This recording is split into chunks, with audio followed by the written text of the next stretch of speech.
अभी रक्षा मंत्री राजनाथ सिंह ने एक सड़क का उद्घाटन किया धारचूला से जो सीधे लिपुलेख दर्रे तक जाती है। उसके बाद ये प्रदर्शन और बढ़ गए और कहा जा रहा है कि भारत ने नेपाल की जमीन पर कब्जा कर लिया है और इस मुद्दे पर भारतीय नेतृत्व बात करने को तैयार नहीं है। जेएनयू के प्रोफेसर एसडी मुनि हमारे साथ है। प्रोफेसर मुनि, ये जो बात नेपाल के तमाम नेताओं और मंत्रियों की ओर से आई है कि भाई भारत के नेता जो है या सरकार जो है वो इस मुद्दे पर बात ही नहीं करना चाहती, एड्रेस ही नहीं कर रही है, तो ये जो बिग ब्रदर एटीट्यूड का बार बार सवाल उठता रहा है कि आप मानते ही नहीं कि नेपाल की कोई हैसियत है, ये कहीं ज्यादा अपमानित करने वाली बात है। क्या सचमुच ये आरोप सही है? क्या इसमें कुछ दम लगता है आपको?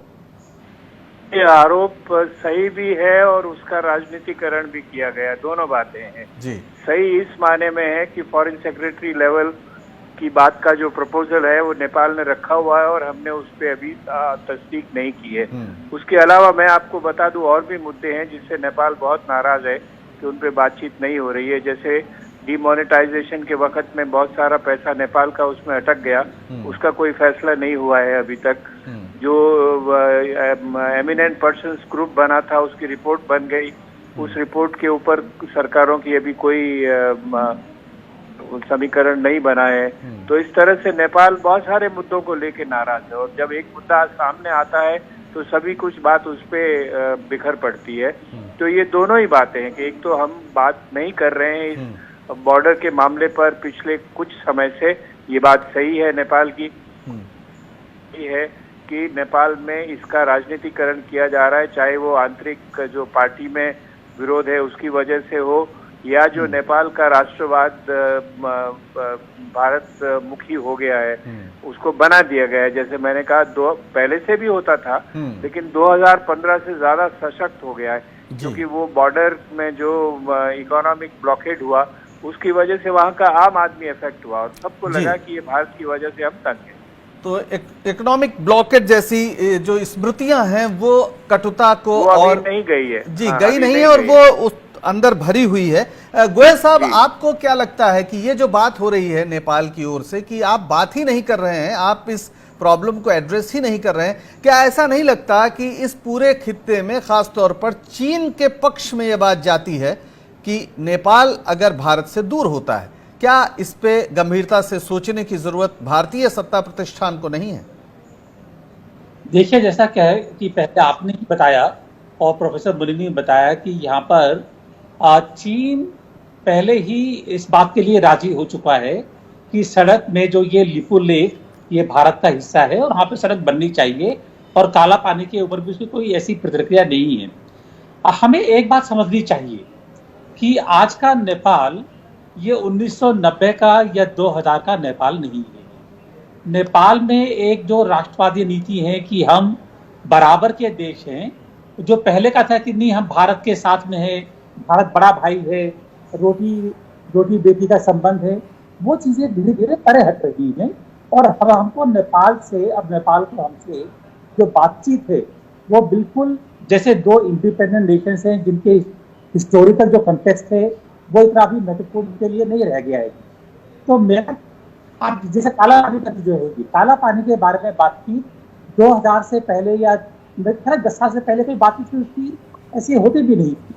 तो हमको अब ये समझ करके कि नेपाल की अपनी एक राष्ट्रवादी नीति है, उसको ध्यान में रखते थे उनसे बात करनी पड़ेगी। चाइना का इसमें मुद्दा हमको जो है ज्यादा नहीं उठाना चाहिए, वो इसमें जो है चाहते हैं कि आगे बढ़ेगी। दूसरी चीज ये है कि हमें ये एम्फेसाइज करना होगा कि जो सड़क बन रही है या बनी हुई है उसमें हमारा भी उतना ही हित है और नेपाल का भी उतना ही हित है।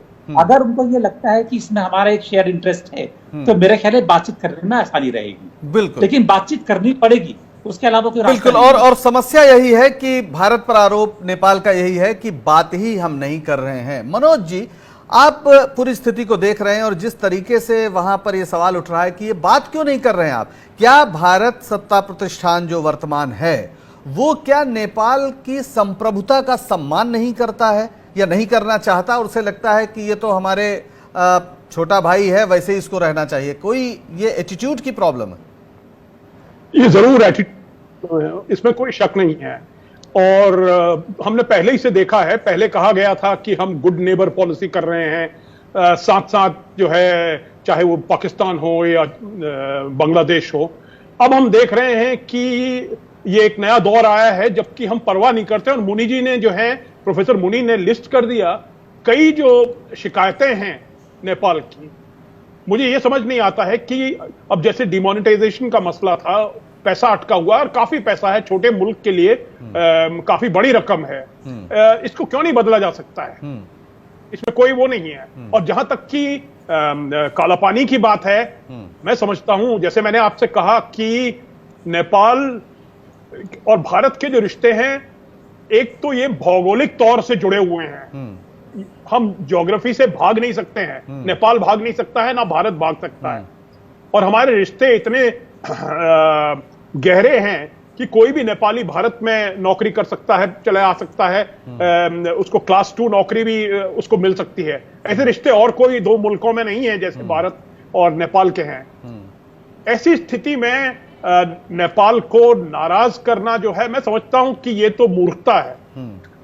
इसमें थोड़ी मेहनत करनी चाहिए। और जहां तक कि काला पानी का सवाल है, मैं समझता हूं कि अगर वहां एक्सपर्ट कमेटी बनाएं, एक्सपर्ट कमेटी जाए, फर्ज करिए वो कहते हैं कि हाँ नहीं साहब ये नेपाल का इलाका है, और भी कई रास्ते हैं, आप उसको लीज कर सकते हैं, बिल्कुल उस एरिया को लीज कर सकते हैं। वहां और कुछ, वहां कोई इतनी महत्वपूर्ण कोई आर्थिक वो नहीं है, ऐसी कोई चीज नहीं है जिसकी वजह से नेपाल को खासकर उसकी जगह की जरूरत है।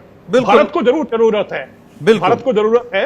हमारा जो चीन के साथ जो रास्ता है, कैलाश मानसरोवर का रास्ता है, वो वहीं से गुजरता है, वो तो वहीं से जरूरत है, नेपाल की नहीं है। बिल्कुल वहीं से गुजरता है। और चीन की पूरी भंगिमा को देखते हुए शायद नेपाल को अपने साथ रखना और जरूरी हो जाता है। वैदिक जी, हमें उन तस्वीरों की याद बार बार आती है, और अभी हम स्क्रीन पे चला भी रहे थे, जब मोदी जी गए थे वहां पर पशुपतिनाथ मंदिर में, उन्होंने पूजा अर्चना की थी और बहुत एक बड़ा शो हुआ था, और ऐसा लगा कि बस नेपाल तो भारत का विस्तार ही, एक आंगन है हमारा, एक कोर्टयार्ड है, कुछ इस तरह की एक वो कोशिश की गई थी छवि बनाने की। लेकिन आज वहां जिस तरीके से नौजवान सड़क पर आपके खिलाफ यानी भारत के खिलाफ उतरकर गिरफ्तारी भी दे रहा है, क्या ऐसा नहीं लगता कि हमारी जो पुरानी पूरी विदेश नीति थी, जिसमें हम तीसरी दुनिया के तो नेतृत्वकारी शक्ति थे ही, पड़ोसियों के भी, पाकिस्तान को छोड़ दें तो आमतौर पर उनके हम बहुत ही हित चिंतक के रूप में सामने आते थे, क्या हमारी अहमन्यता ने, कथित रूप से अगर मैं कहूं, जो आरोप है, उसकी वजह से हम इस स्थिति को खो चुके हैं?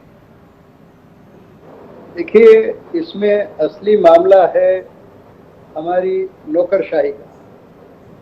2015 में जो नेपाल की हमने घेराबंदी की थी, क्या वो वही नेता कर सकते हैं जो नेपाल को अपना तीर्थ मानते हैं, जो नेपाल को हिंदू राष्ट्र मानते हैं, जो नेपाल को भारत से, पड़ोसी देशों को तो मित्र मानते हैं, नेपाल को भाई मानते हैं?